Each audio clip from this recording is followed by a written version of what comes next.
This episode is sponsored by Supreme of the UK. Click the link in the description and support the broadcast.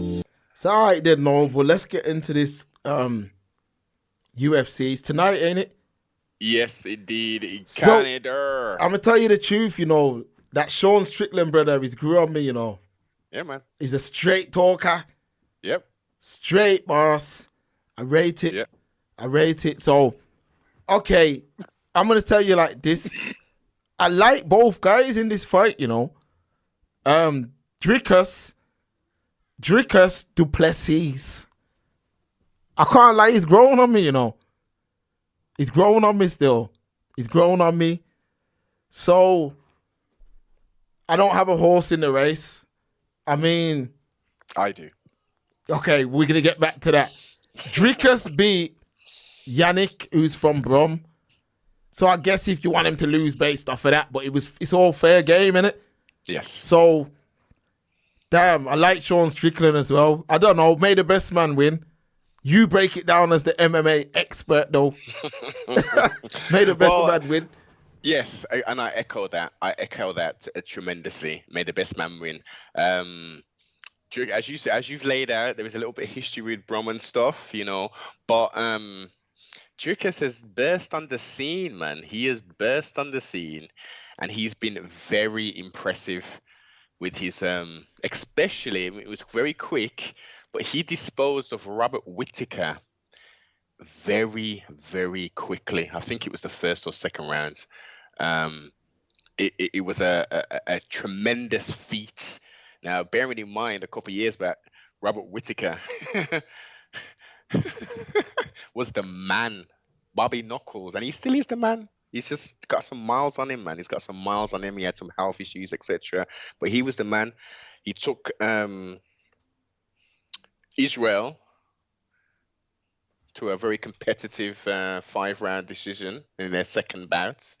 Was it the second? Yeah, the second thing.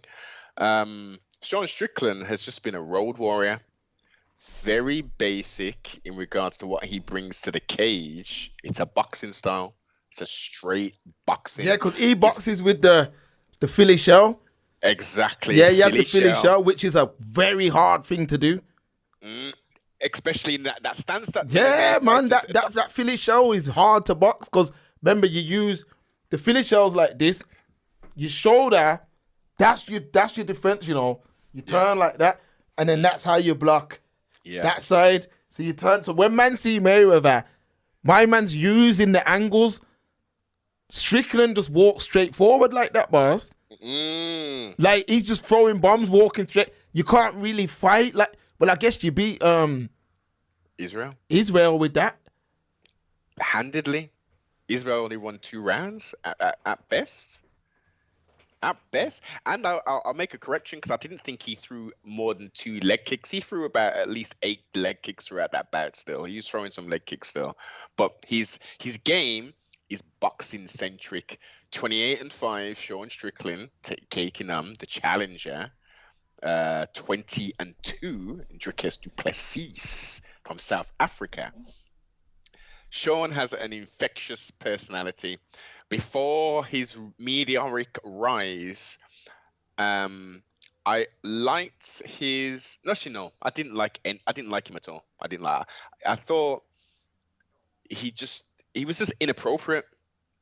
He was just highly inappropriate. It wasn't like it was a cohesive ramble about a topic, which I thought, yeah, you know what, that, it's kind of reminiscent, but with more cohesiveness to Nate or Nathan Diaz interview, where number one, you can't even understand what they're saying, and that CTE, no disrespect, because they're legends, that they're slurring their words and all this kind of madness. It's crazy. But I didn't like him. He would just be totally inappropriate. But once his rise to getting the belts, those interviews and him uncovering Israel's interesting dogs, he was a lot more coherent. And I was like, okay, yeah, he's kind of growing on me, and he's talking about some things about the government and stuff. I'm like, okay, yeah, blah, blah, blah. Okay, he's not my favorite person, but he's got a personality. I can feel it. And then the reigning, he goes on and beats Israel, and he's like, look, I don't give a fuck about the belt, boss. Look, I'm just a dude, man. I just want to fight. And then I start listening to some of the interviews, and I'm thinking, as we broke down, this dude he's a potential psychopath, man. I have genuine concerns about this guy. Then we see the Theo Vaughn, Theo Vaughn sort of, and he breaks down and this and that. And I'm still saying, look, you know, I'm still invested with this guy, but he needs some help, man. He needs some assistance.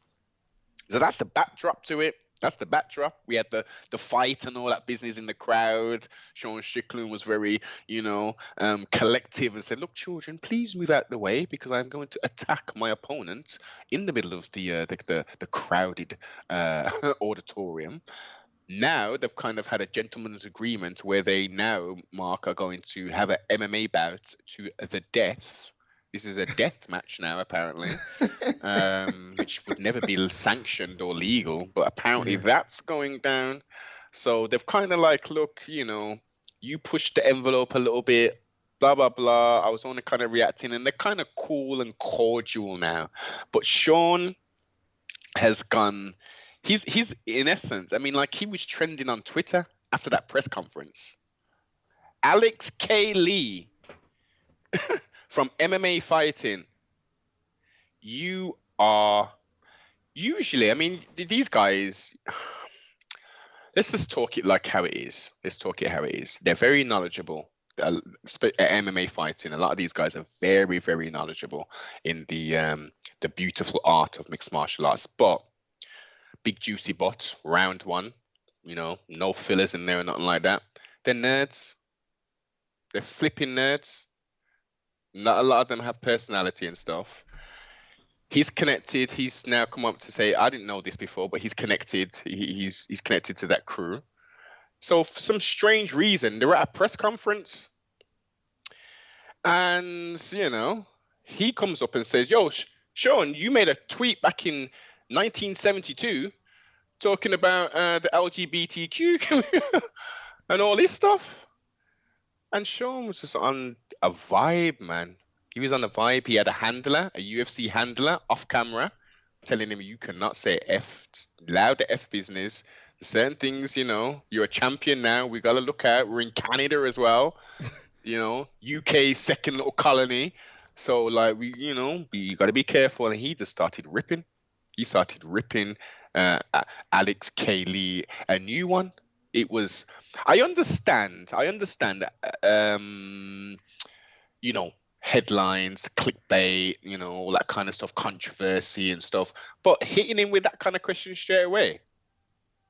Agenda. Granted, exactly. Granted, as Strickland does, this is a classic and people, you know, are smart enough to know this.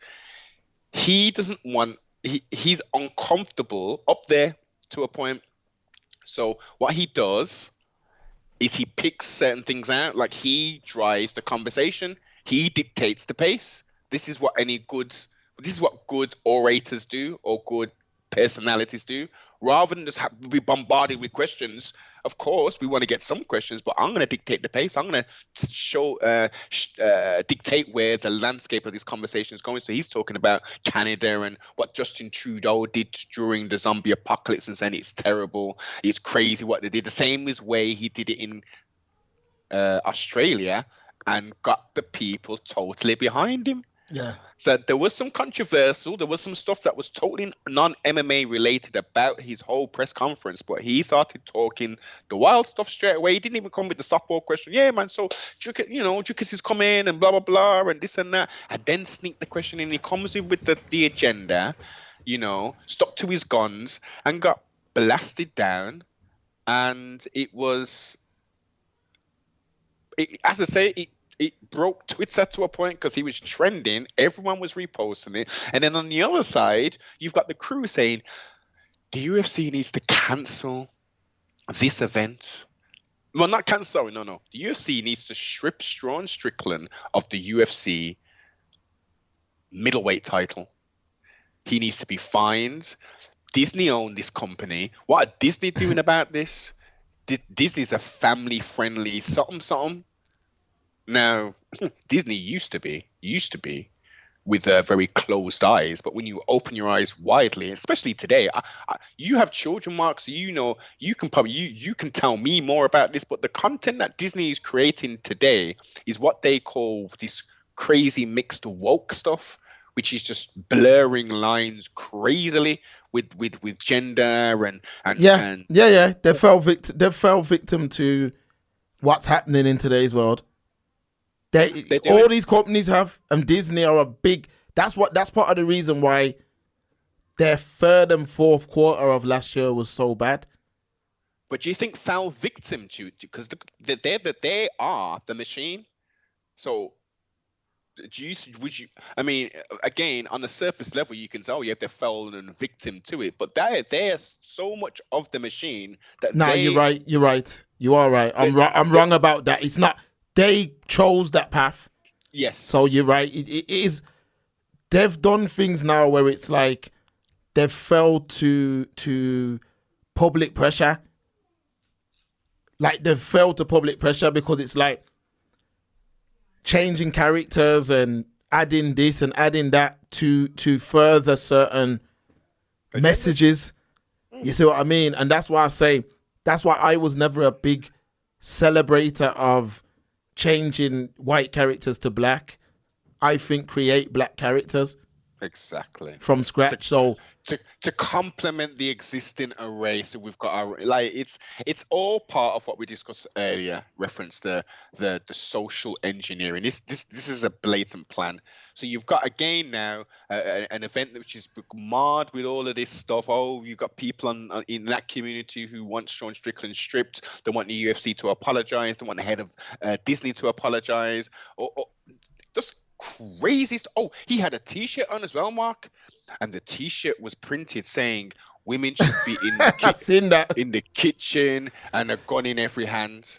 Yeah, that's wild. Okay.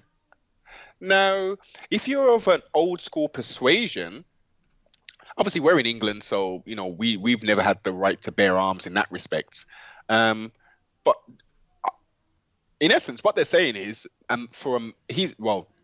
from what I gather, because he didn't actually explain the T-shirt, but from what I gather, he's saying he wants to be a breadwinner and he wants a woman to just to be a woman and to be at home and to be the homemaker and to have children if he wants to have children. I don't see anything wrong with that. I don't see anything wrong if a woman says, I'll be the homemaker, but I also want to work as well. I don't see a problem in either one of those scenarios. I'm not going to condemn anybody for choosing any one of those options, because you know why? Because we've got the choice to do it and we've got the freedom to do it. If a man wants to say a gun in every hand, the First Amendment, is it First Amendment? Yeah. Second Amendment? What? Any First Amendment in the States, yeah. They love their guns, man. This is what I'm saying. So that's their thing, man. That's their constitution. To bear arms, to freely assemble. They've got freedom of speech. So-called black people are 14th Amendment citizens, which gives us the right to vote and not to be treated as property and chattel and all that kind of stuff.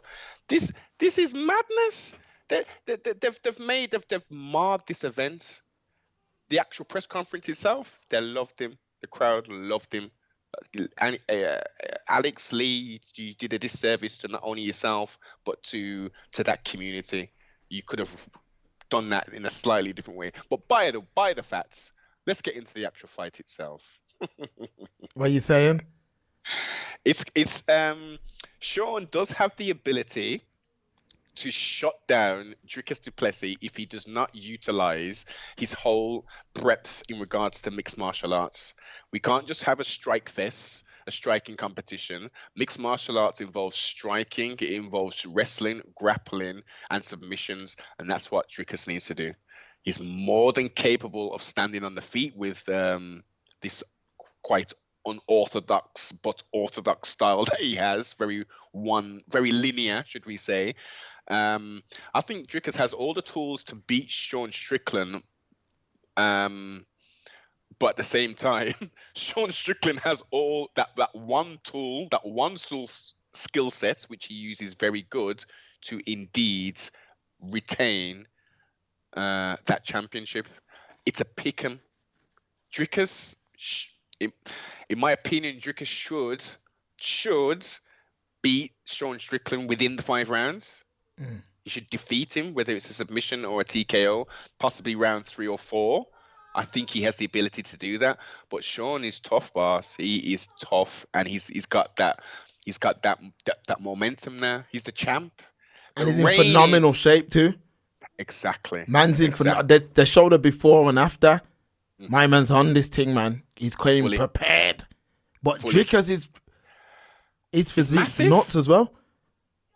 Like my man's, I don't think you could even pinch him. Like he must be huge on fight night. Exactly. How are these man? What you said that man are 185? 185. I don't know how they're making that. He's that Drickers dude is huge, and the thing is, it's bare muscle. Yeah. So yeah, man, he walks around about 220. I would probably go even higher than that. I would say probably 230. It'll be 220 as a disciplined athlete. Yeah. Yes. Yeah, yes. That's a man who's okay. A bit of bread, a bit of fizzy pop here. You shouldn't be doing that, but let's say he's doing a few bits like that. I'll say about 220, walk around 230. Yeah. But if he's like a paddy, my man could even blow up to all 240, boss. Because he's got the mass. He's got the mass. He's got the frame for it still. He's got. Well, he wants to move up. He's now forward thinking. He's like, yeah, man, I want to fight flipping my youth, man, 205. Let's do it. Pereira in it. Alex Perez. Yeah, that Pereira dude. What he's saying, Jamal Hill. Yeah. No, but can that Jamal Hill hang with him? Because he don't look like he can hang. He does not look like a prototypical fighter per se, and respect to the sibling, respect to him. He's talented, man. He's definitely talented. He was the champ. He beat him Glover, convincingly. You got the link with him, Noble Jamal Hill. Nah. I've reached out. I've reached out to Ali's boy, then, man, and he just was chipping away. Because he does enough content still. He does. He's got a studio. Champ. Yes, of course. Yeah, he's got a studio, man. Yeah, all these mans are doing it. You got it. It's almost saturated now. They've waited a little bit too long, in my opinion. He should have been doing that from when I reached out to him in like 18, 19, them kind of times. Yeah. Especially during the zombie apocalypse and all that. Like, do it, boss. Go out and do that there. But it's a tricky one, man. It's very tricky. It's very tricky. This whole division and stuff, and moving up to It's exciting. It's exciting, though. That's one thing I will say. It's definitely exciting. I think one thing I will say is UFC have done terrible in regards to promoting this event. It's been absolutely terrible. They don't even need to, Noble. On a pay-per-view, because my man said it's the highest selling gate in Canadian history. No. That's pay-per-view. Pay-per-view. Gates. Yeah. Pay-per-view wise, like the gate is gonna do massive because they haven't been back to Canada in like 3 years. Yeah, they're going crazy. Or longer. Their gates are ridiculous, man. Stupid gates, little gates. So the attendance is going to be off the chart, and the crowd for Canada is big, man. They've got a very raucous crowd. But like what I mean by the promotion of it, I had no idea Neil Magny was on the card. Oh, okay. Ain't Aljo fighting tonight?